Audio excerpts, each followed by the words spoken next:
Buenas tardes. Mi nombre es Valeria Moleto, soy investigadora de trastornos del neurodesarrollo. Vamos a hablar hoy acerca del impacto de la prematurez y de los desórdenes del neurodesarrollo, precisamente del trastorno del espectro autista. Vamos a definir prematurez. Se considera que nace prematuro un bebé que nace antes de la semana 37 de gesta. Y se considera prematuro de alto riesgo aquel bebé que nace con menos de 1,2 kg. Según las últimas investigaciones que se han realizado en la Universidad de Boston, gracias al doctor Carl Cuban y su equipo de investigadores, se ha dejado de manifiesto que la población que padece trastornos del espectro autista tiene antecedentes de prematurez, más aún aquellos bebés que han nacido antes de la semana 28 de gestación. Y son más susceptibles aquellos que han tenido un peso por debajo de los 1000 gramos, llegando a los 500 gramos. ¿Por qué es importante hacer esta relación? Cuando un bebé está intraútero, desarrolla sus vías sensoriales y motoras en un ambiente contenido, que es el útero materno. El desarrollo de sus sistemas neurosensoriales va a estar regido por el tiempo que efectúa la frecuencia cardíaca de la mamá. O sea, el tiempo está marcado por los latidos del corazón de su mamá. Las sensaciones que va captando del ambiente ingresan por vías sensoriales. Es como un sistema de vías que van conduciendo la información hacia el sistema nervioso central para que él las elabore y procese una respuesta. La respuesta va a ser de tipo motora. ¿Qué ocurre ante un parto prematuro? Las vías sensoriales, que son las que captan los estímulos ambientales, siendo la vía visual, la vía auditiva, la vía olfatoria, la vía vestibular, que es la vía del equilibrio, que se encuentran en proceso de desarrollo, se encuentran con el desafío de tener que responder ante un ambiente para el cual no están preparados. Porque si bien las unidades de cuidados neonatales aseguran la sobrevida o tienden a asegurar la sobrevida de los bebés prematuros, muchas veces tienen que llevar a cabo procedimientos, ya sea a través de maniobras o a través de cirugías, que son invasivos y para los cuales un bebé prematuro no está preparado. ¿Qué es lo que ocurre entonces? Si nosotros hacemos un paralelismo entre el bebé que se desarrolla intraútero, el cual recibe estímulos fundamentalmente de tipo táctiles por el abrazo uterino, el abrazo que le da el útero materno, vestibulares porque recibe los estímulos de movimiento de su mamá, y propioceptivos porque frente a un movimiento que él realiza dentro del útero va a estar contenido y va a tener un límite marcado justamente por el útero. Bebé que nace prematuro va a requerir de cuidados neonatales y va a estar dentro de una incubadora. La postura en la que continúa su desarrollo no es la flexión fisiológica, que es la postura para la cual el neurodesarrollo está habituado. Son diferentes posturas, porque a veces tienen que estar intubados porque requieren asistencia respiratoria mecánica, con lo cual ya hay una asimetría postural a nivel de su cabeza. Esto genera que a nivel visual los estímulos provengan mayormente de un lado. Esa asimetría cervical va a impactar en el resto de su columna. Y van a estar en decúbito prono, supino, de lateral. Sin embargo, pierden la flexión fisiológica. Y si nosotros hacemos un análisis de la postura de flexión fisiológica, que es donde la columna se encuentra justamente en una flexión, donde las vías que ingresan tienen un ángulo determinado, todo eso se ve interrumpido y se ve alterado, con lo cual va a continuar el desarrollo de sus vías de una manera que no es la fisiológica.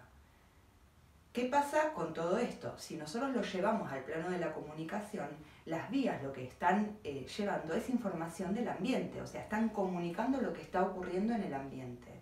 El sistema nervioso central, constituido por diferentes estructuras jerárquicas, elabora y procesa la respuesta. La respuesta va a ser de tipo motora. O sea, estamos hablando de un sistema de comunicación que fuera del útero materno va a estar afectado. Entonces, es común que nosotros observemos después en bebés que han tenido antecedentes de prematurez diferentes tipos de alteraciones de tipo sensorial o neurosensorial. ¿Por qué? Porque procesan la información de manera diferente. Han modificado la permeabilidad de sus vías. La vía del dolor, por ejemplo. Un bebé que es intervenido, que deben sacarle sangre para hacer estudios, desarrolla un umbral diferente para desencadenar el umbral que va a estar dirigiendo o que va a estar disparando la información bioeléctrica que va a conducir la información, justamente.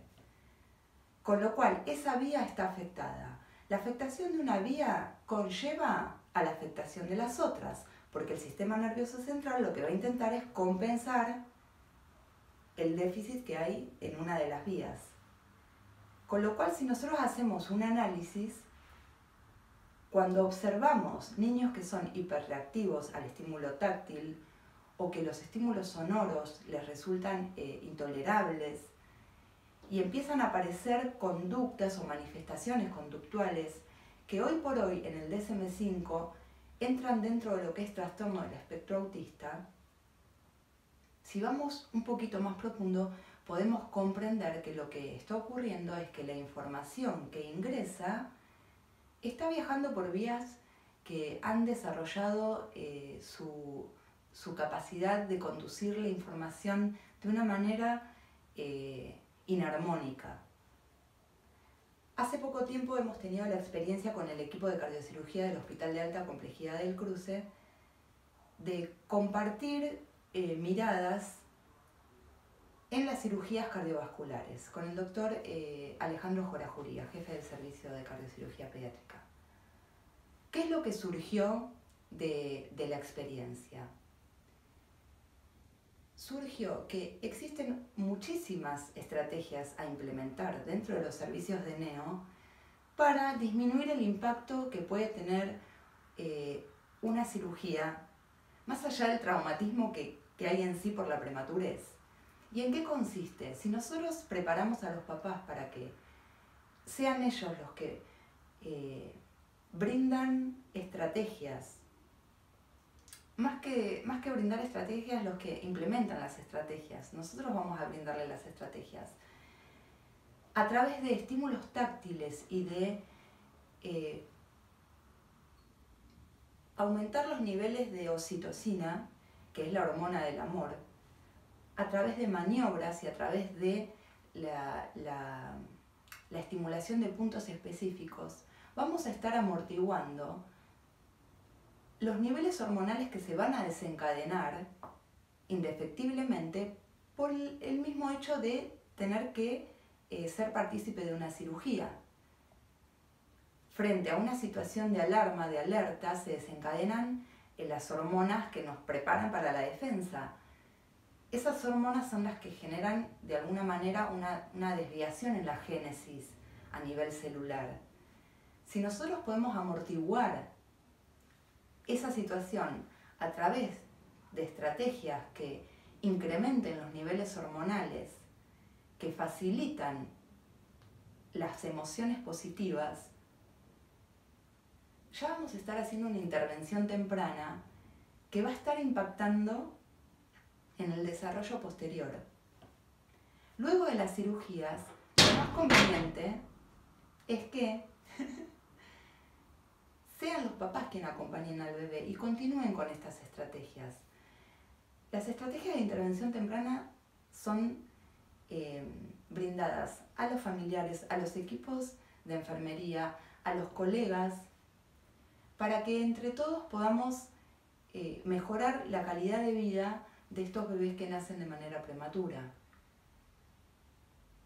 Con lo cual, si hacemos una revisión de los parámetros con los cuales nos venimos manejando a nivel clínico, y si logramos establecer nuevas metodologías de abordaje, cuidando el neurodesarrollo de los más pequeños, vamos a estar asegurando calidad de vida. Y posteriormente viene el seguimiento de estos bebés. ¿Por qué? Porque la prematurez es un trauma que va a afectar el desarrollo durante un tiempo prolongado. Creada ya la Ley de Seguimiento a Prematuros de Alto Riesgo, para la cual participa el equipo de la red ROP, la Red Oftalmológica Perinatal, la cual tiene como objetivo principal erradicar la primer causa de ceguera infantil, que es la retinopatía del prematuro. La ceguera infantil implica una afectación de todas las áreas del desarrollo. El sensorio visual es un sensorio totalizador, integrador, con lo cual si está afectado en mayor o menor medida, va a estar afectando el resto de los sensorios. Esta conferencia es introductoria para la Cátedra de Neurociencias del Dr. Juan Moisés de la Serna de Madrid, para el equipo de colegas de la Universidad Nacional de Colombia y para toda Latinoamérica. Vamos a ir brindando estrategias en la medida que vamos avanzando y trabajando en equipo a través de entrevistas, conferencias y la elaboración de estrategias conjuntas con todos los profesionales de la salud de la Argentina comprometidos en mejorar la calidad de vida de los bebés que nacen prematuros y de los niños en general. Bueno, nos vemos pronto, espero que haya sumado y seguimos en contacto. Hasta luego.